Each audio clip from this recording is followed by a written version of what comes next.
কালি সাংসদ ৰকিবুল হুছেইন ডাঙৰীয়াই অসমৰ মুখ্যমন্ত্ৰীৰ ওপৰত যেটো অভিযোগ আনিছে, দিল্লীত যেটো প্ৰেছ মিট কৰিছে, এই সম্পৰ্কে আমি অসমৰ মুখ্যমন্ত্ৰীৰ পৰা স্পষ্টীকৰণ বিচাৰিছোঁ।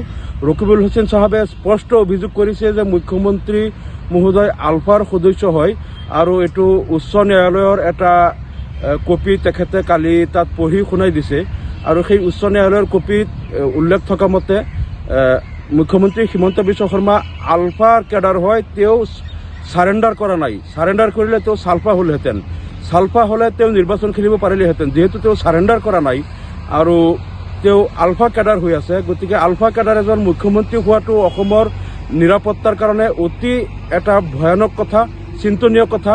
গতিকে সঁচাকৈ মুখ্যমন্ত্ৰী হিমন্ত বিশ্ব শৰ্মা ডাঙৰীয়া তেখেত আলফা কেডাৰ হয় নে নহয়, বা আলফাৰ লগত তেখেতৰ কিবা যোগসূত্ৰ আছে নেকি, আমি তেখেতৰ পৰা স্পষ্টীকৰণ বিচাৰিছোঁ।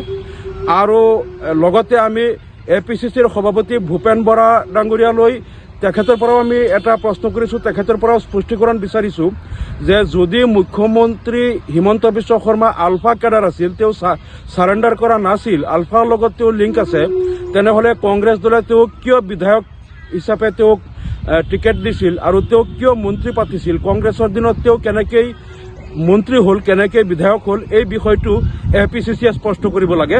আৰু লগতে মুখ্যমন্ত্ৰী হিমন্ত বিশ্ব শৰ্মা ডাঙৰীয়াও স্পষ্ট কৰিব লাগে যে তেখেত সঁচাকৈ তেখেত আলফাৰ লগত যোগসূত্ৰ আছে নেকি, কিবা ভাৰত বিৰোধী অভিযানত তেখেত জড়িত আছে নেকি, এই কথাটো তেখেতে স্পষ্ট কৰিব লাগে।